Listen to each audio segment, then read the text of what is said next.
Hello, everyone. It is time for another talk with me, Saul. So, today we're going to discuss something that I feel is relevant to the current political climate. We have one party trying to claim that despite the fact that they won the election, they're trying to say that the vote was rigged, that there were illegal immigrants voting. Well, for one, that's not possible. Two, there have been documented cases on the opposing side where some of their voters are no longer among the living. You see these profiles on social media as well. Now, another thing I should address, and this is something I have seen a lot. People in foreign nations pushing political right-wing propaganda on social media. Now, these people probably have a number of motives, but I suspect some of them are probably just ignorant. So allow me to clear the air. Dear immigrants, fellow Americans from other lands, if you are wondering who to vote for in America and you are feeling pressure to vote for a certain candidate, you deserve to be aware that although the current candidate won the vote, it was the electoral vote, not the majority vote. As you go to get your citizenship and you take the citizenship test and you get educated on our country and everything, you'll learn these things about how our country works. Many Americans suspect the Electoral College is corrupt. Foreigners don't know this. You won't. You're going to know what's in your country, what your country is going through. And you're mostly going to be ignorant as to what is going on in America other than what you've seen in the media. So, I will inform you.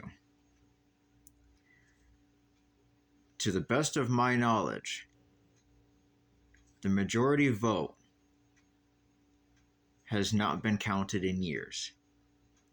The electoral vote is always what wins.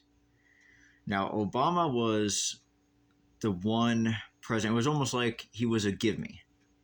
You know, they knew that if they didn't eventually give us what we wanted, we would very clearly see the corruption.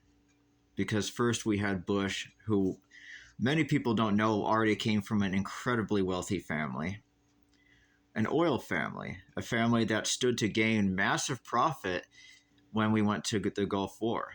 When we lost the Gulf War, naturally the son wanted to go back because they were pretty sore about that loss. It was all about pride and ego. You can have your opinions about it, but I have spoken to veterans who have come back and told us we weren't there for what we were told. They came back disgruntled. They went over as patriots and they came back disgusted. I'm not speaking for them, but that is what they told me. So, to the best of my knowledge, at one point, Ron Paul should have been president for at least one term. Also, Bernie Sanders should have been president for at least one term. Those guys both did win the majority vote. But when the electoral vote was published, it favored the billionaire. It favored the Republican Party. Now, a lot of people talk trash about Biden and stuff. I'm very good at making comparisons.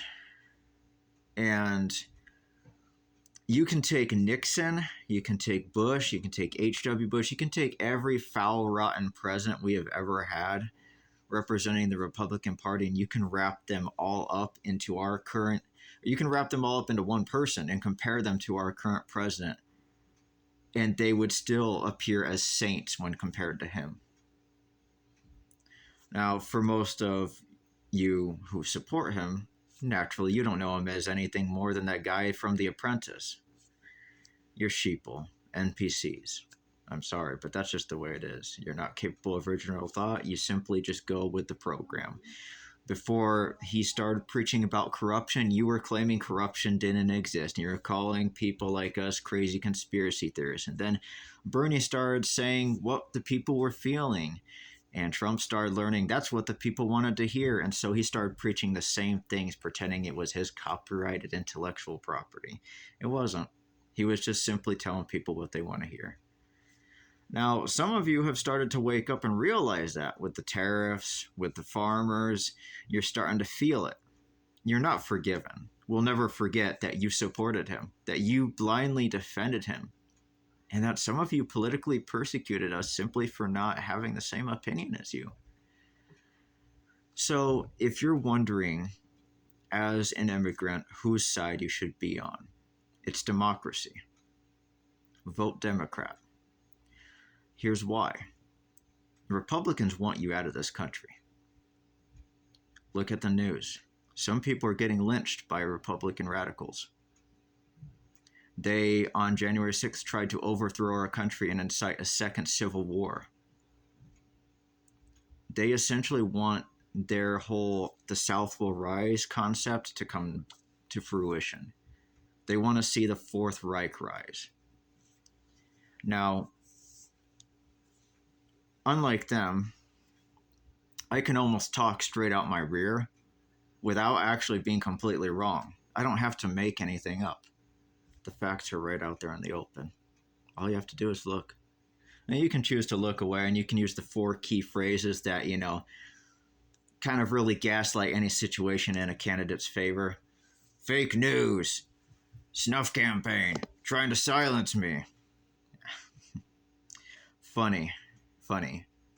When people are pointing fingers at those people, it's all fake news. But when it's those people pointing their fingers at everybody else, it's fact. Well, the thing is, those people are always rich. And one thing I've learned in life, I grew up around rich people. I grew up in a wealthy community as a little kid.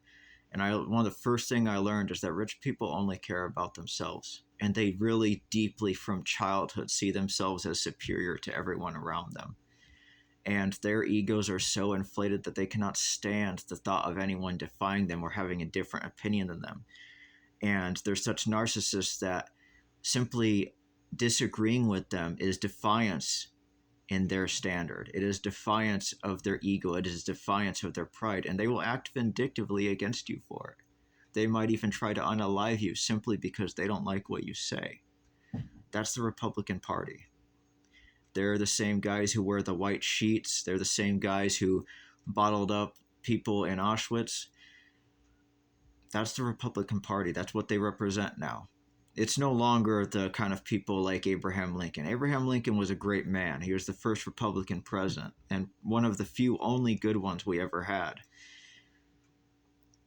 And nowadays you might as well say they're priests of the Antichrist. They're just that foul. So if you want to know which Americans stand by your side, stand beside you, it's us. Not liberals, not communists. Democracy, liberty, and justice for all. The right to pursue happiness. For we are the people of these United States of America. And for our government, which it stands, is supposed to serve us, the people. I know in the Pledge of Allegiance it says the Republic, but what are we, Star Wars?